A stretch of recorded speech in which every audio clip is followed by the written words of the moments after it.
यार एक चीज सोचो। लास्ट टाइम कब ऐसा हुआ कि तुमने रात के 2 से 3 घंटे लगातार पढ़ के एक टॉपिक फिनिश किया, उसके नोट्स भी बनाए, बुक में हाईलाइट भी किया, पर द नेक्स्ट मॉर्निंग या फिर आफ्टर 2 to 3 डेज तुमने जब उस टॉपिक को दोबारा रिकॉल करने की कोशिश की या फिर सर ने अगर तुमसे कोई क्वेश्चन पूछा regarding that topic, you just get totally blank.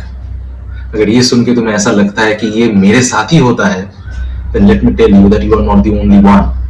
हजारों स्टूडेंट्स हर रोज इस सेम फेज से गुजरते हैं, यहां तक मैं भी कभी इस प्रॉब्लम की शिकार था। लेकिन आज मैं तुमको ये बताऊंगा कि एग्जैक्टली क्यों ऐसा होता है एंड उससे भी ज्यादा important how to fix this. So in today's topic of doctor days saga we are gonna discuss about the active recall blueprint.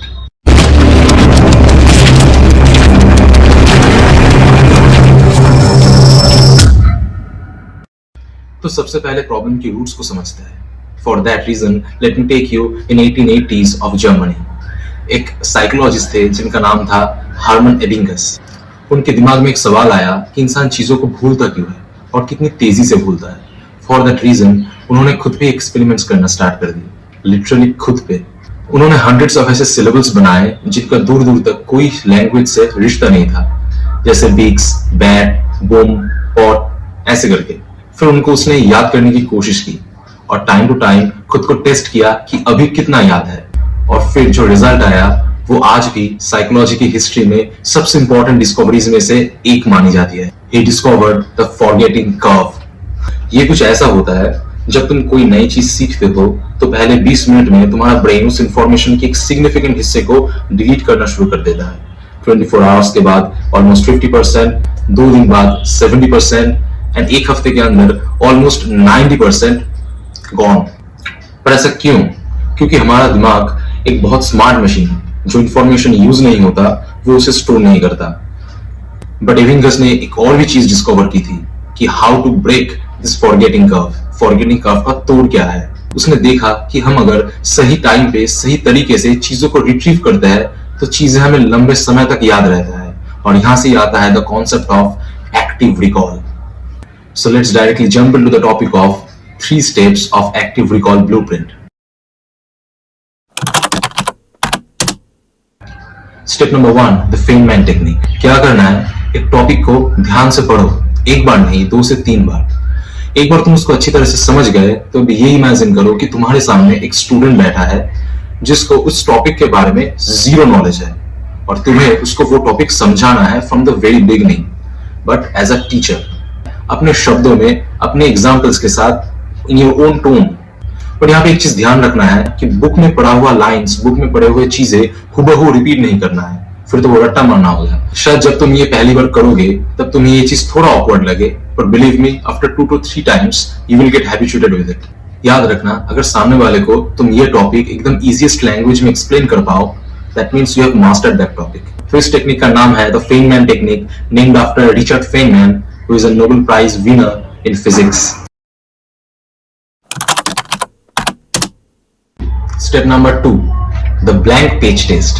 इसमें क्या होता है, तुम एक बार उस टॉपिक को अच्छे से पढ़ लिया, फेनमैन टेक्निक यूज कर लिया, फिर तुम एक ब्लैंक पेज लो और उस पेज में तुम अपने हिसाब से उस जो टॉपिक पढ़ा अभी उसको अपने वर्ड्स में उसको लिखो, जितना भी तुम्हें याद है, with all the definitions, examples, flow charts, everything, every relations, every differentiations, everything तुम उस चीज को उस पेज में लिखो, अपने हिसाब से लिखो। और इससे 2 चीज होगा। पहला, तुमने जो चीज पढ़ा है और जहां पे तुम्हारा पेन अच्छे से चल रहा है, मतलब वो चीज तुम्हें कंप्लीटली अब आता है, अब तुम उस चीज को बहुत लंबे समय तक याद रख पाओगे।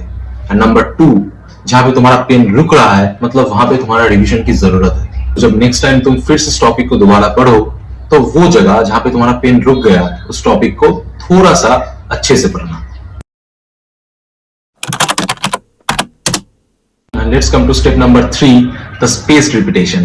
एबिंगस ने फॉरगेटिंग कर्व के साथ एक और भी चीज डिस्कवर की थी जिसे कहते हैं द स्पेसिंग इफेक्ट। मतलब तुम अगर कोई टॉपिक को एक स्पेसिफिक टाइम इंटरवल के बाद दोबारा पढ़ते हो, दोबारा उसको अच्छे से रिवाइज करते हो, तो ये फॉरगेटिंग कर्व जो है ये धीरे धीरे फ्लैट होता जाता है। मतलब वो इंफॉर्मेशन अब तुम्हारे दिमाग में परमानेंटली स्टोर हो चुका है, वो डिलीट नहीं होगा। तो प्रैक्टिकली क्या करना है, लेट्स सपोज आज तुमने एक टॉपिक पढ़ा तो कल उस टॉपिक को दोबारा पढ़ो, 10 से 15 मिनट लगेगा, एक ब्लैंक पेज लो और उसमें ब्लैंक पेज टेस्ट करो। जहां पे तुम्हारा पेन रुका उस पर्टिकुलर पोर्शन को दोबारा पढ़ो। फिर 2 से 3 दिन बाद अगेन रिवीजन दो, 1 हफ्ते बाद फिर, 2 हफ्ते बाद फिर। ऐसे ही तुम एक स्पेसिफिक टाइम इंटरवल पर अगर चीजों को रिपीट करते रहोगे, उसको रिवाइज करते रहोगे, तो एक टाइम बाद वो टॉपिक तुम्हारे दिमाग में परमानेंटली स्टोर हो चुका होगा। यही 3 स्टेप्स कंसिस्टेंटली फॉलो करो and with in 3 weeks you start getting results. मुझे पता है एक्टिव रिकॉल टेक्निक डिफिकल्ट है, इसे मास्टर करना, इसको अप्लाई करना टफ है, but believe me the thing that matters the most is consistency. तुम अगर कंसिस्टेंटली इस 3 स्टेप्स को रेगुलर बेसिस पे करते रहो, विद इन 3 वीक्स तुम्हें रिजल्ट्स मिलना स्टार्ट हो जाएगा। सीरियसली मैंने खुद आजमाया है और मुझे इसका रिजल्ट्स मिला है, इसलिए मैं बता रहा हूं। तो चलो रैप अप करते हैं। देखो, भूलना तुम्हारी गलती नहीं है, हमारा ब्रेन ऐसे ही काम करता है, तुम्हें बस उसको रीप्रोग्राम करना आना चाहिए। पढ़ो, ब्लैंक पेज टेस्ट दो, गैप रखो, फिर पढ़ो और इसको रिपीट करते जाओ।